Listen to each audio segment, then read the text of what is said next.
and sound waves can't travel through it in the same way they do on Earth, meaning you wouldn't be able to hear anything in space. But space isn't entirely silent. Electromagnetic vibrations like plasma waves or magnetic field interactions can be translated into sound by instruments. NASA has sonified data from planets, stars, black holes, and nebulae, turning invisible cosmic phenomena into eerie soundtracks. Despite its appearance in the night sky, our natural satellite is nowhere near round. In fact, the moon is shaped like a lemon, with flattened poles and bulges on both the near and far side around its equator. This strange shape is thought to have been created during interactions with Earth soon after its formation. In 2009, astronomers exploring a giant cloud of gas and dust at the center of the Milky Way made a surprise discovery. The cloud was packed full of a chemical known as ethyl formate, which has a couple of intriguing properties. It is responsible for giving raspberries their flavor and has a smell of rum. Another nearby region is full of ethyl alcohol, or ethanol, the type we use to make alcoholic beverages. It contains enough alcohol to supply everyone on Earth with 300,000 pints of beer per day for 1 billion years. If bottled at the source, the proof for this beer would be low, with an alcohol content of less than 1%. But as the cloud contains plenty of other nasty chemicals, among them carbon monoxide and hydrogen cyanide, it would still leave you with quite the headache the next morning. Technically, a Mercurian day lasts 59 Earth days, while a year lasts 88. However, due to Mercury's very eccentric orbit and alignment with the Sun, the length of time from sunrise to sunrise, known as a solar day, is equal to 176 Earth days, twice as long as a Mercurian year. Yes, we can see the moon from Earth, and it looks big compared to the stars and planets. We've even traveled to the moon and set foot on it. But the moon is very far away, about 400,000 kilometers, or 250,000 miles away. In fact, scientists say they've calculated you could fit the other 7 planets of our solar system into the space between Earth and the moon. Although films show instant explosions and rapidly puffed up spacesuits, the effects of being exposed to space are slightly less dramatic. Although it would definitely be unpleasant, you could survive for a couple of minutes. After around 10 seconds, you would lose consciousness. The lower pressure of the vacuum would cause your blood to boil, along with other body fluids, the moisture on your tongue, for example. But this boiling alone would not be fatal, due to the pressure maintained by our blood vessels themselves. Gas bubbles would form in your bodily fluids, causing your body to swell up and bloat. The low humidity of space would cause you to cool down rapidly, and your eyes may freeze over. Within 1 to 2 minutes, the lack of oxygen would be deadly. The stress of the situation may make these symptoms worse. You would become oxygen deprived more quickly. Your rapid decompression would cause damage to your lungs, eardrums, and sinuses, along with bruising and bleeding from soft tissue. A neutron star's density is mind-boggling. These stars are composed almost entirely of neutrons packed together in a tiny radius. Just a teaspoon of a neutron star would weigh over 1 trillion kilograms. That's more than the weight of the entire human population, which reaches a few 100 billion kilograms. To make something as dense as a neutron star, the whole of humanity would need to be crammed into a space the size of a sugar cube. Nothing in the universe rivals the power unleashed during a gamma-ray burst, a brief but incredibly intense flash of high-energy radiation. There are many types of gamma-ray bursts. Some are thought to form when a massive star implodes, others when 2 neutron stars merge together. Ever since the Big Bang, most objects in space have been moving away from one another. In fact, the expansion of the universe is actually accelerating. This is one of the facts about space that has really rocked the cosmological boat over the past few years, and it's known as dark energy.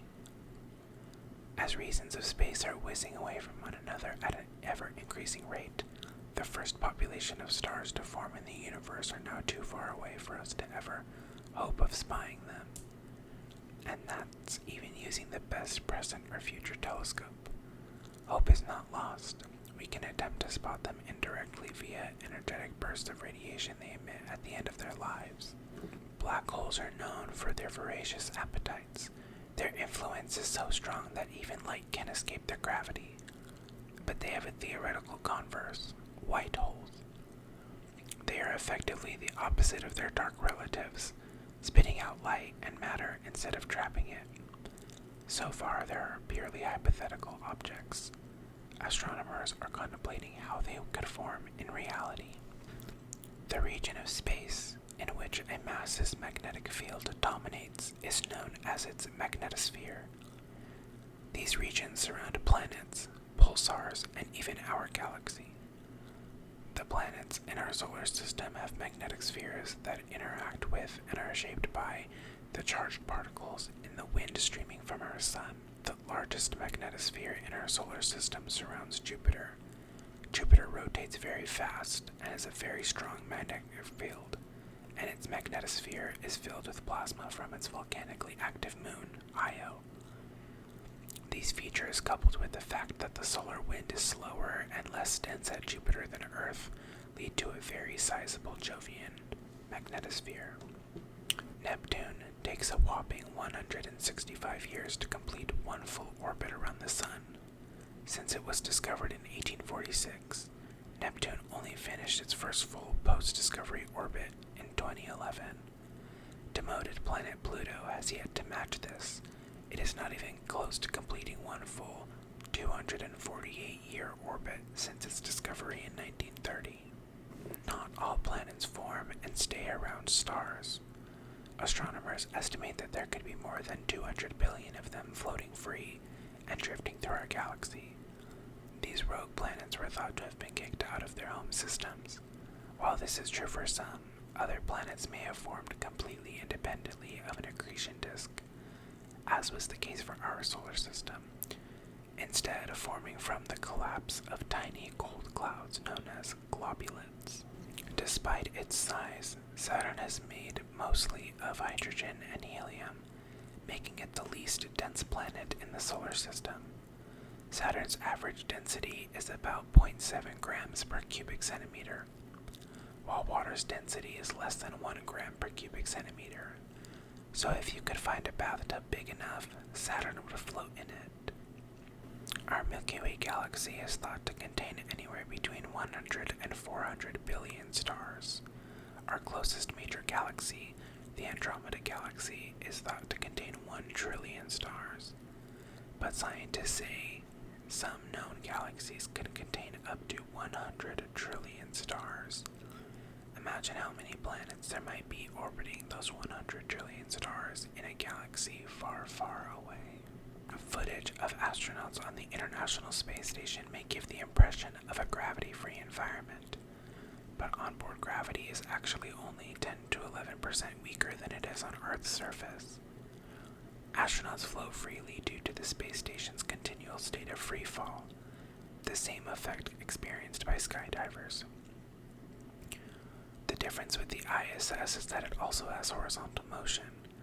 As the ISS moves sideways and falls towards Earth, the horizon curves away beneath it at the same rate, keeping the ISS in orbit and simulating a feeling of weightlessness for anyone on board.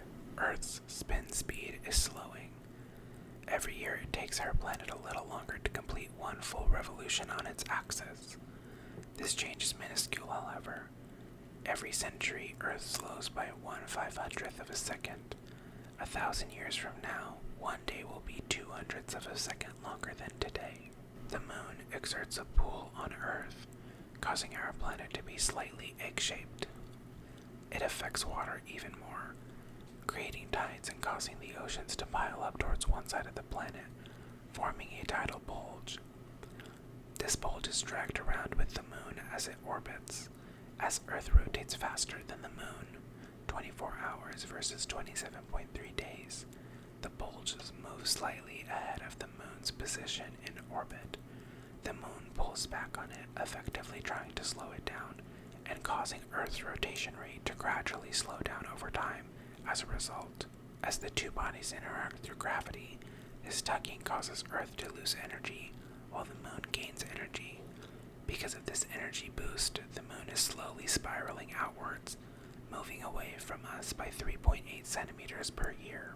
The universe consisted of a hot soup of ionized gas, a sort of opaque plasma. About 380,000 years after the Big Bang, this gas cooled sufficiently enough that atoms were able to form. Radiation left over from the Big Bang is still around today, and is known as the cosmic microwave background. It can't be seen with the naked eye, but various missions over the years have been able to study it in microwave light, including ESA's Planck satellite and the WMAP mission. Venus spins in the opposite direction to the rest of the planets in our solar system. This is a puzzle that requires solving if we are to understand more about the formation and evolution of our solar system. Perhaps in the early days of the solar system, Venus was hit by another object, sending it spinning in the opposite direction. The truth is, there is no confirmed theory as to why Venus spins backwards relative to the other planets. But that's not the only strange thing about Venus's orbit. The planet also rotates slowly, with the Venusian day equivalent to 243 Earth days, and longer than the Venusian year of 225 Earth days. Neptune is the farthest planet from the Sun, so you might expect it to be the coldest planet, but it's not. Uranus is. The question is, why is Uranus the coldest planet in the solar system? Could Uranus's plummeting temperature be related to the planet's atmosphere? Did Uranus lose most of its primordial heat early in its life? Or could it be related to the planet's strange tilt relative to the rest of the planets? Venus is the hottest planet in the solar system, but it's not the closest to the Sun. How can this be? In a word, the greenhouse effect. Venus has a thick atmosphere made of mostly carbon dioxide, a greenhouse gas, that absorbs infrared radiation from both the planet itself and coming from sunlight that hits the planet. This prevents heat loss, insulating the planet and warming it up. Mercury has only a very thin exosphere, so it's cooler than Venus despite being closer to the Sun.